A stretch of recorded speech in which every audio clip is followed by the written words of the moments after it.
told they were going to decrease pesticide use, they have increased them by 383 million pounds in the first 13 years of their introduction in the US alone.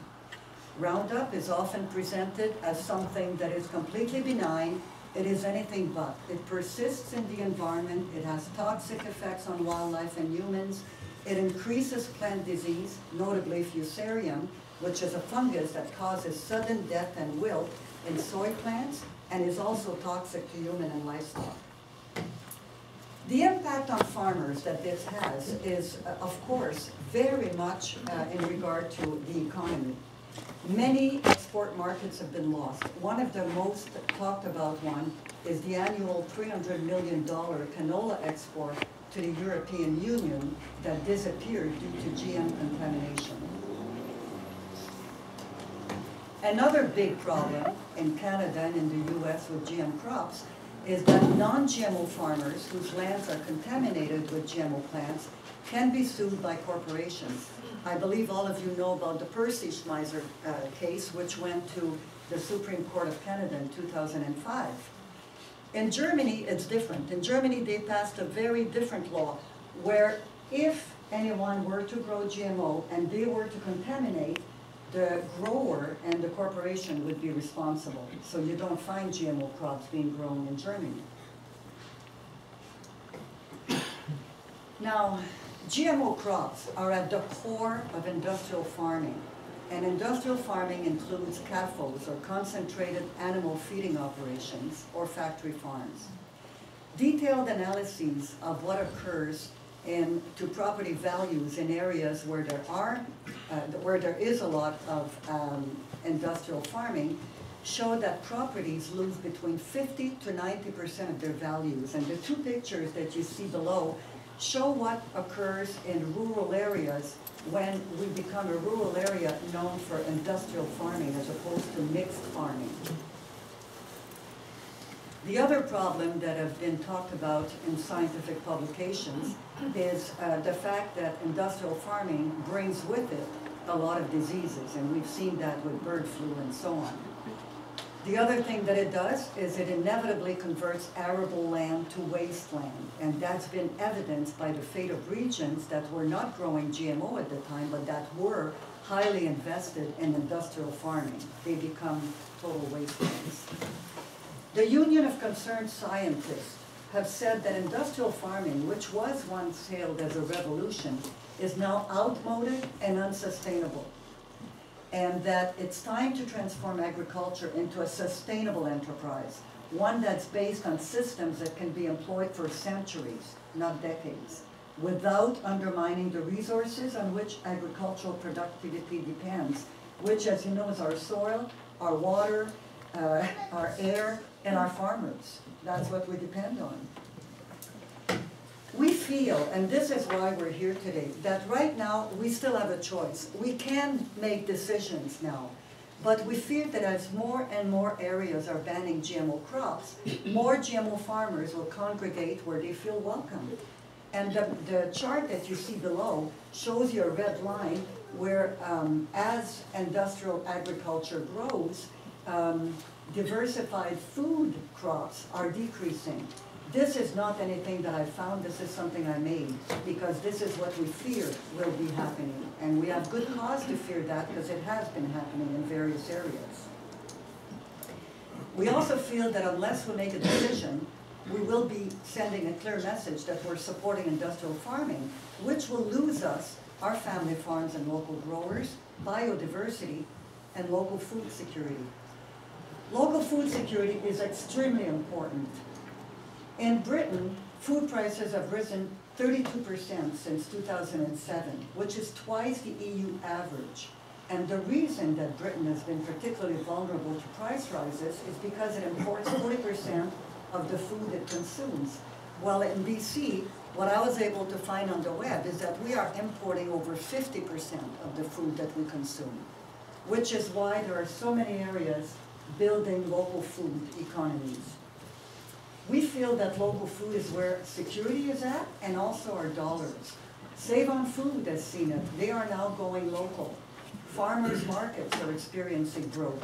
University of Northern British Columbia is saying that the rising interest in purchasing food directly from farmers has led to a tremendous growth in the number of farmers market in BC over the past 10 years. The problem is they're having trouble finding farmer vendors. So diversified food crops are needed.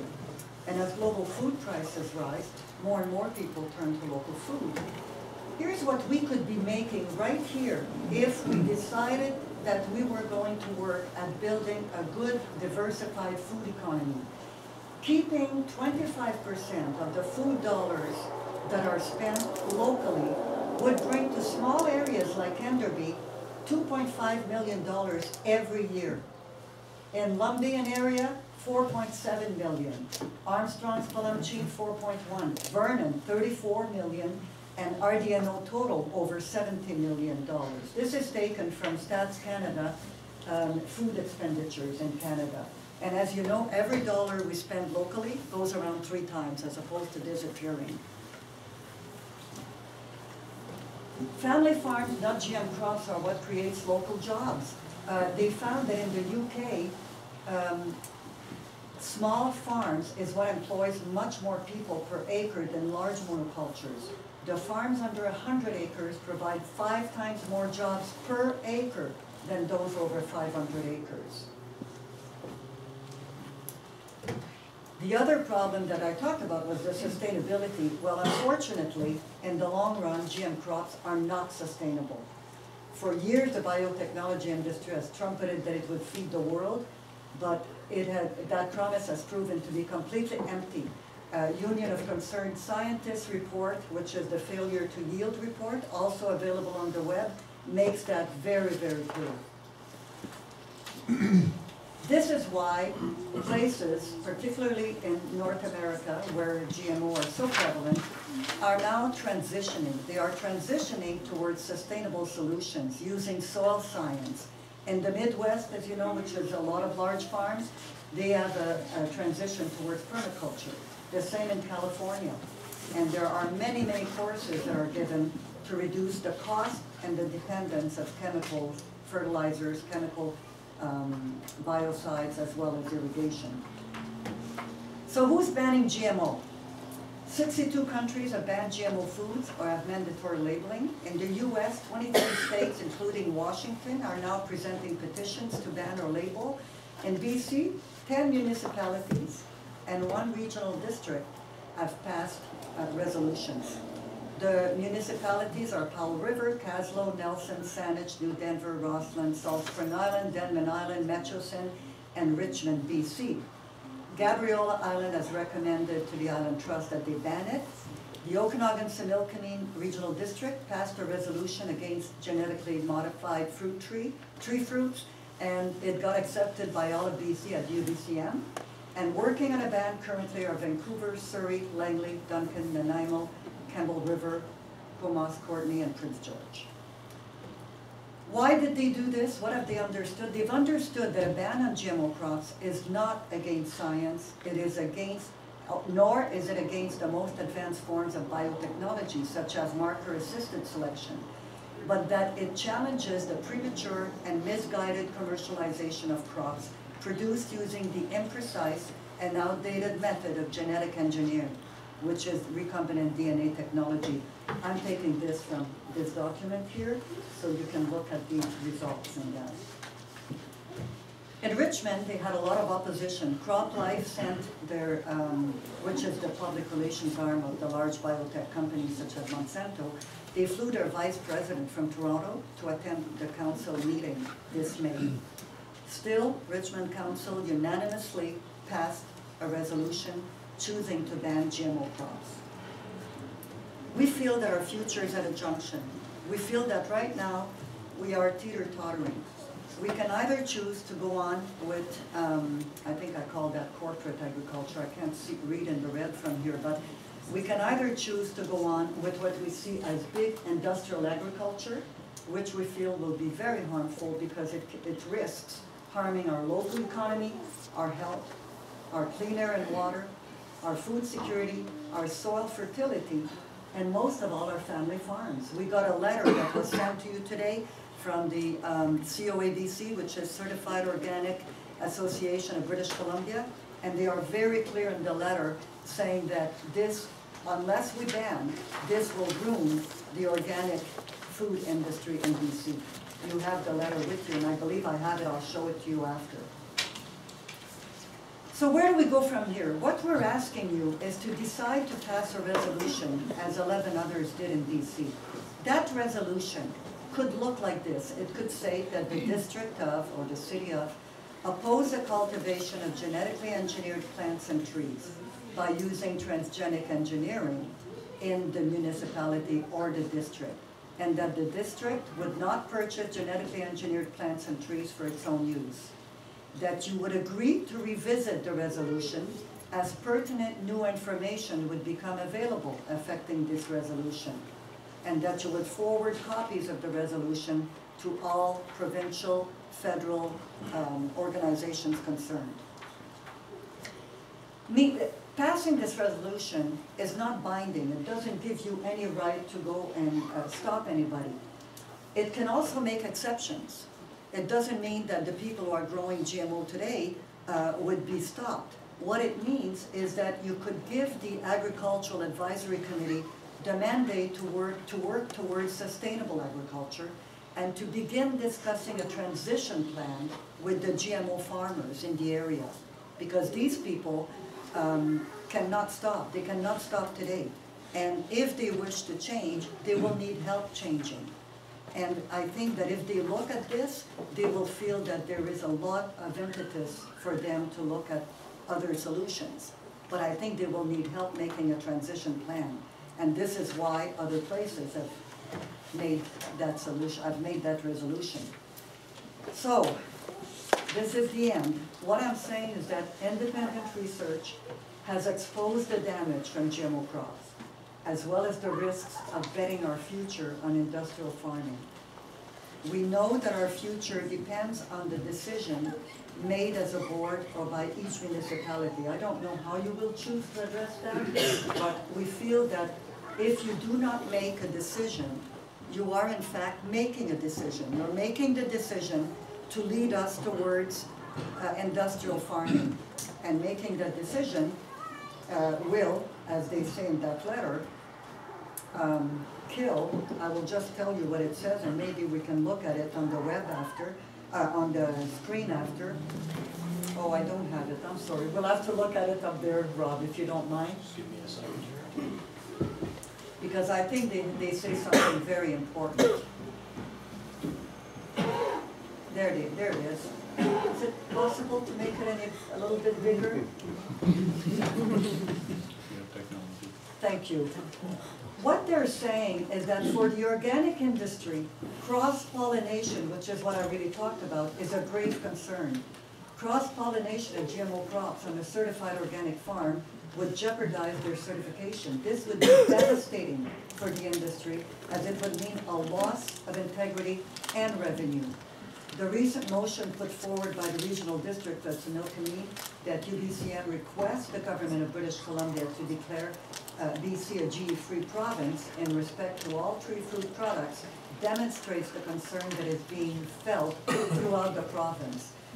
I think that the support that we have here today, the fact that so many people in Be Safe, we have amassed over a 6-month period when we had an office open, hundreds of signatures of people who really want to see action on this, because not taking action is in fact sentencing us to a future where we will no longer have diversified food crops. So this is what today is about. I'm very happy to answer questions. I hope I stayed within my time. I did my best. I thought very quickly. So you may not have understood. Please feel free to ask questions. I'll be happy to answer to the best of my ability. You did as well as your granddaughter. Questions? That's what I do. Becky? Thank you for the presentation. It's very good. I did have a phone call from a farmer who is a GMO farmer. And can you rectify my mind when he tells me that it does enable him to use less chemicals, and from what I'm reading here, that's untrue. Can you rectify that in my mind? Yeah. The only thing that I can say is that many farmers may have been using more chemicals in the past, today with the GMO seeds, perhaps they're using different chemicals, and if he's using BT corn, the corn itself has pesticides inside it. It has the BT, it's not a pesticide, it's a toxin that acts as a pesticide, and it has it all the way from the roots of the plant to the seed of the plant. So at first, this is how they sold it. They said you will use less pesticides. Today, because of super weeds, they are finding that they have to use harsher and harsher pesticides and more. But I think that the only thing we can do is we can believe what science is telling us. And in this document, which I really urge everyone to read, they give, scientific evidence. They give, it's evidence-based. They give the same with the failure to yield report. They show that in fact this is not what is happening. It's the opposite. But believe me, I feel for those farmers because I think that if they truly feel that they are doing much better with this, for example, one of the things they said would be much better is that farmers could now do farming with no-till. Well, it turns out you can do farming with no-till without GMO. And that's what the new soil science that many areas are transitioning towards is allowing to happen. But what we're saying today is if we could at least pass a resolution that would send a clear message out that we are welcoming organic farmers, that this is a place where they can be secure, where they can come and grow food, and we're not encouraging more GMO crops. And meanwhile, we will work with everyone who's working GMO. We have an agricultural committee. They could work with those farmers and see, really, let's talk about that. Are you using less? Is it good for you? How is it good for you? Is there a way to transition? Because the problem is real. The problem is cross-contamination. There's nothing we can do about that. When you think about it, it's a brilliant, brilliant business model, right? You don't need to send your salesman out. You put the crop out there and by itself, it cross-pollinates everything else. It's what I call a malignant or a cancer-like business model. You just put it out there and it goes everywhere and makes everything like itself. That's why we're so anxious to see a resolution passed. Director Cunningham? Well, in our package today, further on, this is going to be referred, the suggestion is this be referred to our agricultural committee. And for me, I just would want to make sure there's a balanced, at that committee, I'd like to see that there's a balance for those that are for and those that are opposed to it, because I think that's the only way I'd feel comfortable referring this to an agricultural committee where there's representation on both sides of the issue. So. Thank you. This is what we were told when we came in 2011, that there would be a committee put together and it would be referred. Well, I think at that point it was to be an ad hoc committee, but in the meantime, a formal agricultural committee has been formed here, and I don't even think they've actually met yet, have they yet? In February. In February will be their first meeting. So, but like for me, there would have to be a balanced committee where, on this particular issue, it has to be balanced, because I don't understand enough about this. I have huge concerns about it, but I have to be honest. I haven't spent as much time, obviously, as you have on it, so I'd have to have that comfort level. Director Seard and then Director Fleming? Yes, thanks. First of all, excellent presentation, very compelling. It's nice to see the support out there. One of the things I'd like to, if you could manage to do, would be to provide a copy of that draft resolution that you showed on your slide. I notice it's not in the package, but I think it's something I'd like to have. The other thing is, as a member of the Agricultural Advisory Committee, I look forward to the discussion about the issue. I come from a farming background in Alberta, so I know they're talking about that out there as well. So it'll be interesting to have the full discussion, the pros, the cons, and get up to speed on it. So, job well done. Director Fleming? Thanks, Mr. Chair. And my question is, first of all, also a good presentation. I just wonder, be safe where your efforts are directed as well, because I think Agriculture Canada registers crops. It's a federal responsibility. So a company can't get permission to sell anything without federal registration. Are there some efforts in that direction as well? I presume there are. Be Safe decided that what we stood for was securing agriculture and a food economy in our own area. We feel that if we start diluting our efforts everywhere, we're going to get nowhere. And we have complained about the makeup of the Agricultural Committee because we felt that the committee was made up mainly of industrial farming proponents, and we felt that it would get nowhere. And really, what we would really like to see is at least, as Juliet mentioned, a balanced committee made up of small growers, made up of people who are threatened by this. And also, we would like to see a set date by when a decision would be made, because this is really urgent. And we were here in 2011, and we feel that, I'm sure a lot has happened behind the scene, but there is still no decision, and BC is doing that. And as more and more areas make a decision, we become a dumping ground, and we are very, very concerned. You know, it's not easy to do what we're doing. It's not easy to be here. I hate doing this. I don't like it. Most of the people who are here don't like it. And we feel that we are doing it because we have a real concern. And that concern, we are very worried. We feel that we're going to leave today, and it's going to have been pushed back again. It's going to be given to another yet committee that's going to be large GMO growers, and that nothing will happen. And meanwhile, more and more GMO growers are coming here because they're getting a clear message elsewhere. You're not welcome. And I guess my concern is, how come others are able to make the decision and we're not? That's my big concern. How come Richmond made it? They had they had representative from the GMO industry there. They still made the decision, and we haven't, and that concerns me. Again, it's an advisory committee, so it again would go there for their consideration and the balance that Juliet is looking for. And I'm sure we will take under advisement your note about the organics perhaps missing there. And then it would come back to this board. And ultimately, the board will have to make a decision based on input from that committee and yourselves. Would the board give the committee a mandate to make a decision by a certain time, or a recommendation rather to the board? Well, if this passes tonight, it will go to them as one of the first items on their agenda. And given the challenges for everyone, as you've said, I would suspect it'll be the first item. Okay. And would the committee then, the makeup of the committee be changed to accommodate a balanced approach? Could we do that?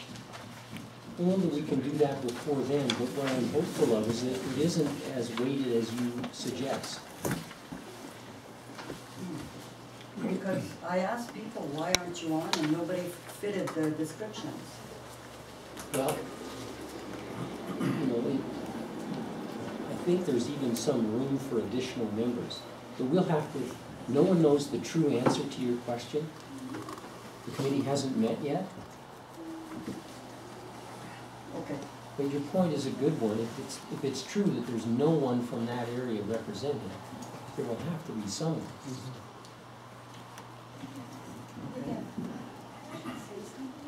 No, unfortunately, it's a singular presentation, and it's not a back and forth, so we apologize for that. But further questions from the board? Director Fairburn? Thank you, Juliet. This certainly has been an ongoing dilemma for a lot of the agricultural people, and I'm one particular one, as you may know. I'm in the beef rearing business, and I've had a number of concerns dealing with particularly what am I feeding my animals, and part of the problem is that corn is a big substantial part of that feed, and if I continue to feed corn, I don't have the availability to purchase non-GMO products for my animals, and I think this is true in the dairy business. So it's a big problem, and how do we address it? And I think that with the new Regional Agriculture Advisory Committee, which is going to meet in February, that this will be debated thoroughly, so that the board, they can come up with some recommendations to the board, which will allow us to deal with other proposals which you mentioned, which you have mentioned, and that hopefully that a conclusion which is going to satisfy both sides will occur. Now, it's a very difficult problem. The Americans have tried desperately to deal with this. It seems that it's stalled down there, but we're certainly trying to deal with it here as best we can. So Directors Acton and Directors O'Keefe and again. Yeah, thanks for the presentation. I've heard before 2011, and yes, a lot of work behind the scenes, and part of that is the agricultural community. I guess one of the questions I have is you talked about labeling. What I didn't see a sample or an example of what you're looking for. Are you just looking for just GMO product? We're not looking for labeling at all here because we don't feel that you are the ones who have the jurisdiction over that. The only thing we're looking for is the one thing that you do have jurisdiction over, which would be to follow the example of the other 11 areas in BC that have said clearly, we pass a resolution banning growing GMO crops in our area. That's all we're looking for, because the rest we feel, you know, we're doing that work with the national groups like CBAN and, you know, that's just. Director O'Keefe? In your presentation, you mentioned the transitional time. So between the people who are growing GMO crops and relying on them. And you can hear that there's many areas of the agricultural industry that does now rely on feed and things. So do you expect then for this recommendation to be an incremental one or a transitional one? And therefore, when it comes back from the agricultural committee, is that sort of what you're expecting? We're very realistic. We know that we can't say to people who are growing GMO crops, stop. They can't do that. They're under contract. They may not even have access to other seeds right now. What we would like simply is a resolution saying we don't want any more GMO crops to be grown in the area. What we do want is to protect, because we understand the value of our organic and conventional diversified food crop.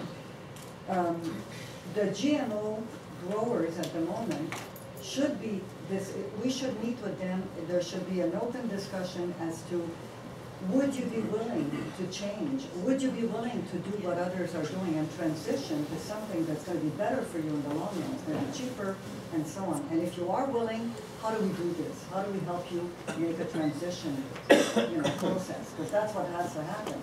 You can't, and as far as buying GMO seeds, I mean, nobody would say to you, you're not allowed to buy them anymore. It's just that as other things become available and better, which hopefully they would, then we'd have a choice. Right now, we don't have a choice. Director McNabb? Thank you, Mr. Chair, and thank you, Huguette, for bringing this out, and thanks to everybody here. Everybody around the table recognizes that agriculture is a huge economic driver in our area. I mean, there's no way around it. We talk about economic development, and we're sitting on it. It's agriculture.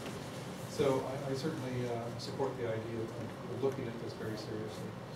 Your comment that you don't want to be here, I applaud you for being here, and I hope that you continue to come and remind us. The other is that, as we set up this Regional Agricultural Advisory Committee, you can appear as a delegation there as well. And I think it's really important to keep the pressure on, because this is a very important topic.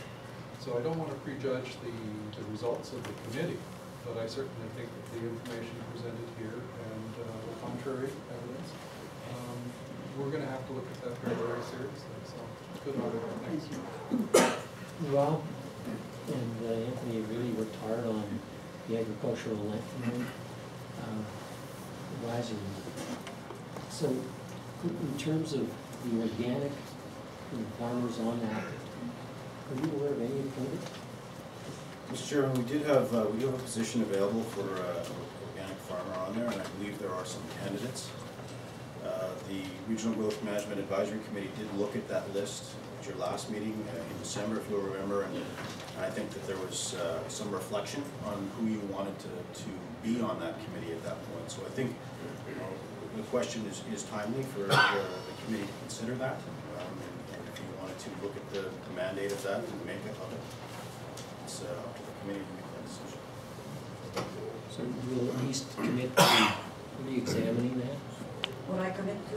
We will commit to re-examining that aspect of your question. Thank you. And thank you. I once had the honor of being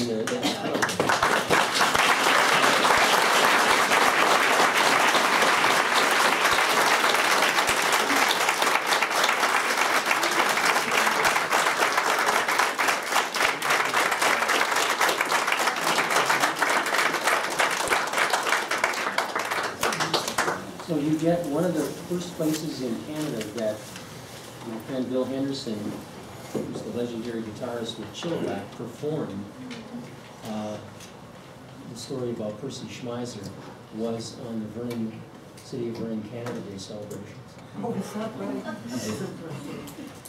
May I also just did a say, Jimi Hendrix version of the Star Spangled Okay. may I just say that many people have brought information, and some have given it to NORD staff, films and so on, so that people can borrow. And when we go outside, because I guess you'd like your meeting to go on without so many people, please come to anybody who has information to give. You're welcome to grab it on GMO. Okay? Thank you all for traveling here. Safe journey home, wherever that might be.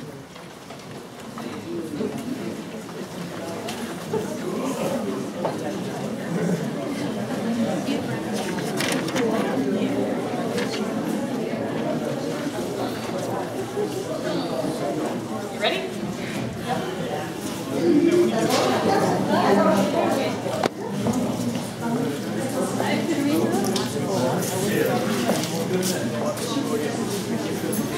Hey, Happy New Year. How are you? Fine. Yeah, I see.